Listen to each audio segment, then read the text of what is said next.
Hello বন্ধুরা, আমি আজকে ফিরে এসেছি আরেকটি রেসিপি নিয়ে। সেটা হলো মাছের ঝোল রেসিপি। সবসময় তো বসিয়ে রসিয়ে রান্না আমরা খেতে পছন্দ করি না। সেই ক্ষেত্রে পাতলা মাছের ঝোল খেতে অনেকেরই ভালো লাগে। মাছের ঝোল সবাই করে। আপনারা হয়তো ভাবছেন যে মাছের ঝোলে আবার নতুনত্ব কী। মাছের ঝোলের মানে যেভাবে আমি যে প্রসেসে করব সেই প্রসেসটা একটু হয়তো অন্যরকম, কারণ আমি এরম প্রসেসে করতে কাউকে সাধারণত শুনিনি বা দেখিনি। সেই জন্যই বলছি, আপনারা দেখুন, ধৈর্য ধরে ব্লগটা পুরোটা দেখলে আপনারা বুঝতে পারবেন এবং সেইভাবে আপনারা একবার খেয়ে দেখবেন, অবশ্যই আপনাদের ভালো লাগবে। প্রথমে কড়াতে তেল দিলাম।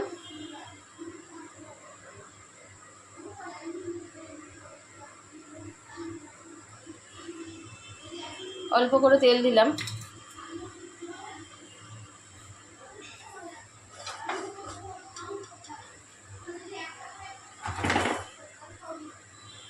তেলটা গরম হয়ে গেলে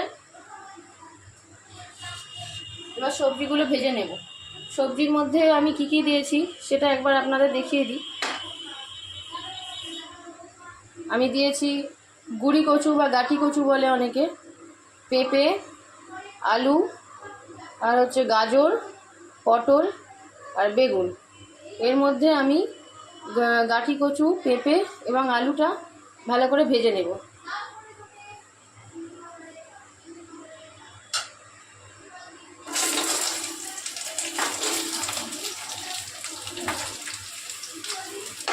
একসাথেই ভেজে নেব সব।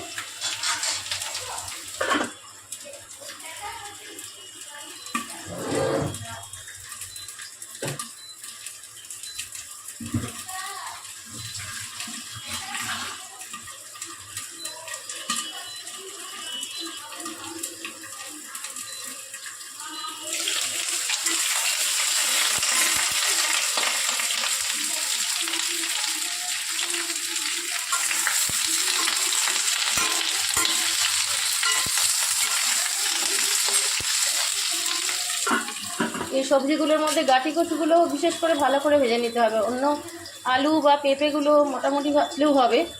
গাঁটি কচুটা যদি ভালো করে না ভাজা হয় তাহলে একটা মানে স্লিপারি ভাব হয় গাঁটি কচুতে, সেটা ভালো লাগে না, ঝোলটার টেস্টটা ভালো হয় না, ভালো আসে না। সেই জন্যে গাঁটি কচুটাকে বিশেষ করে লাল করে ভেজে নিতে হবে।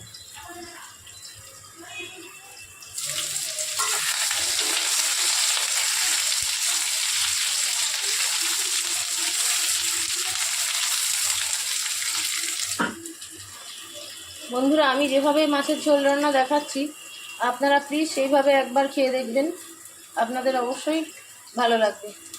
আমাকে বিশ্বাস করে একবার অন্তত করে দেখবেন, অন্তত অল্প করেও করে দেখবেন ভালো লাগছে কিনা। যদি ভালো লাগে অবশ্যই কমেন্ট করে জানাবেন, আর না লাগলেও জানাবেন। আমার যদি কিছু ভুল হয়ে থাকে সেটাও আমাকে অবশ্যই জানাবেন।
সবজিগুলো ভাজা হয়ে গেছে, সবজিগুলো তুলে নেব।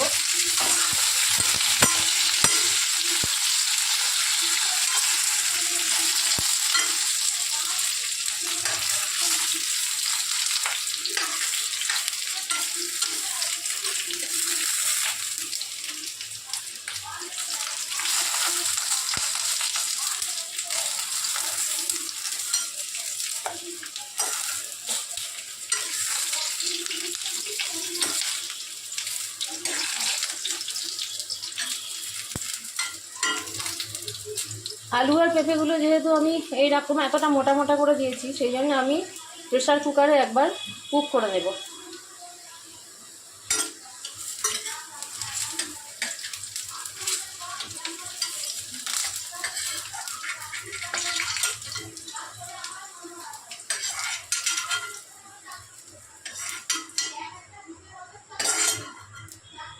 গুড়ি কচুগুলো লাল লাল করে ভেজে নিলাম। কাটি কচু বা গুড়ি কচু, আমরা এটাকে গুড়ি কচুই বলি। এবার এর মধ্যে পটল আর বেগুনগুলো দিয়ে দিলাম। আর এই যে পড়ে রইল গাজর, এই গাজর আর ওই ভাজা সবজিগুলো আমি প্রেসার কুকারে একবার কুক করে নেব ভালো করে। দেখি কতটা ভাজা হলো সবজিগুলো। সবজিগুলো প্রায় ভাজা ভাজা হয়ে যাচ্ছে। আচ্ছা, আমি এখানে আরেকটা কথা বলতে ভুলে গেছি। আপনারা প্লেন আলু পটল দিয়েও ঝোল করতে পারেন, আবার আলু বেগুন দিয়েও ঝোল করতে পারেন। তবে শীতকাল হলে আলু বেগুনটা ভালো লাগে, গরমকালের দিকে আলু পটল দিয়েই ঝোলটা ভালো লাগে। কিন্তু আমি এখানে ঝোলের মধ্যে একটু বেগুন দিয়েছি, কারণ আলু আর পটল দিয়ে ঝোলটা করলে ঝোলটা বড্ড পাতলা হয়ে যায়। আর একটু বেগুন দিলে ঝোলটা বেশ মাখো মাখো হয়, অনেকটা মানে ভালো আসে ঝোলটা। সেই জন্যে আমি একটু বেগুন মিশিয়েছি। আচ্ছা, এবার আমি ঝোলের মশলাটা প্রিপেয়ার করে নেবো। তার জন্য আমি কী কী নেব আপনাদের দেখিয়ে দিই। প্রথমে নিয়েছি আদা। আদার পরিমাণটা একটু বেশি নিতে হবে।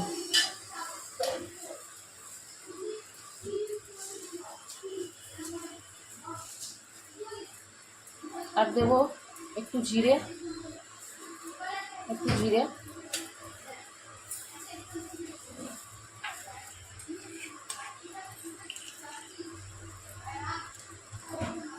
আর অল্প করে একটু গোলমরিচ। গোলমরিচটা যেহেতু পেট ঠান্ডা করে, ঝালের ওপর ডিপেন্ড করে আপনারা কতটা কম বা বেশি করবেন সেটা দেখে নেবেন।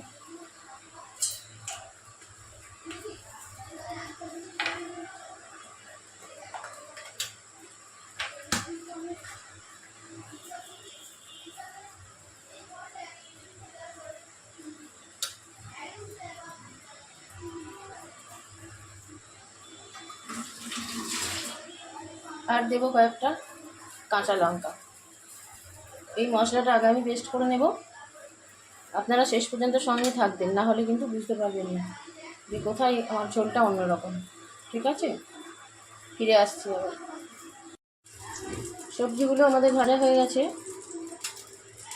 এই যে তুলে নিয়েছি। আর মাছটা আগে করেই ভাজা হয়ে গেছিলো, মাছ ভাজাটা আমি আর দেখাইনি। মাছ আর সবজিগুলো এখানে রাখলাম। এবার আমরা ফোড়নে দেব এই একটা শুকনো লঙ্কা। শুকনো লঙ্কাটা প্রথমে দিয়ে দিতে হবে। শুকনো লঙ্কাটা বেশ ভাজা ভাজা হয়ে যখন একটু সেন্ট বেরোবে, তখন সেই পর্যায়ে অন্য মশলাগুলো দিতে হবে। শুকনো লঙ্কাটা ভাজা ভাজা হয়ে গেছে।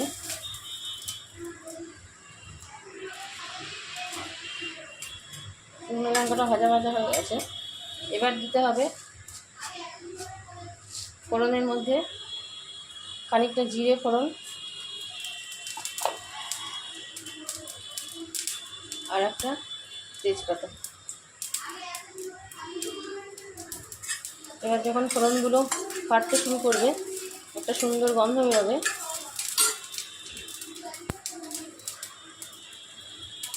তখন যে আদা জিরে গোলমরিচ এই মশলাটা দিয়েছিলাম, সেই মশলাটা ঢেলে দিতে হবে। আর তার সঙ্গেই যে সেদ্ধ করে রাখা সবজিগুলো, যে আলু কচু গাজর পেঁপে, সেইগুলোও দিয়ে দিতে হবে।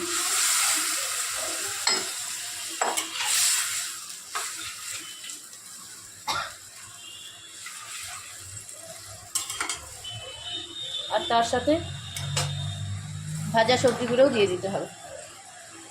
ভিডিও করতে গিয়ে চিমনি চালাতে পারছে তো, হাতটা পুরো গলায় আসছে।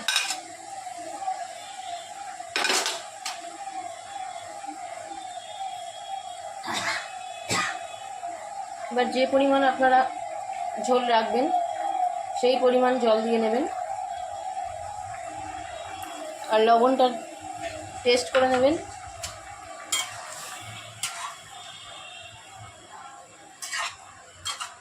এগুলো দিয়ে বেশিক্ষণ ফোটাবেন না, একটুখানি কাঁচা গন্ধটা, মশলার কাঁচা গন্ধটা বেরিয়ে গিয়ে একটা সুন্দর সেন্ট আসবে, তখন গ্যাসটা বন্ধ করে রেখে দেবেন। আর দিয়ে দেবো মাছগুলো। মাছগুলো এখন দিয়ে দিলে কি হবে, মাছের ভেতরের টেস্টটাও ঝোলের মধ্যে অ্যাড হয়ে যাবে।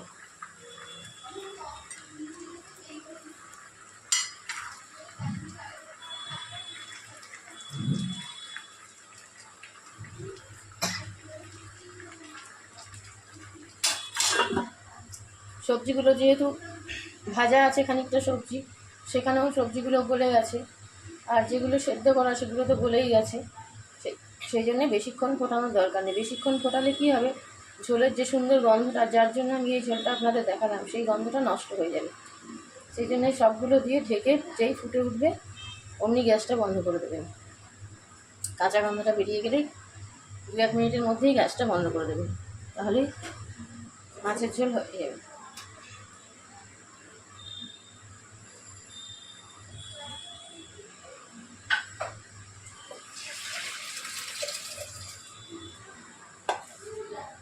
এই দেখুন বন্ধুরা, ঝোলটা ফুটে উঠেছে।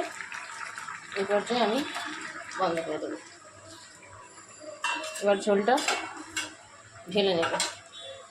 ঝোলটা ঢেলে নিয়ে ফেরত আসছে। বন্ধুরা, আমার মাছের ঝোল একদম রেডি। এই ঝোল একটু গন্ধরাজ লেবু বা পাতি লেবু বা কাগজি লেবু দিয়ে খেতে অসাধারণ লাগে। আপনারা অবশ্যই এইভাবে একবার ট্রাই করে দেখবেন।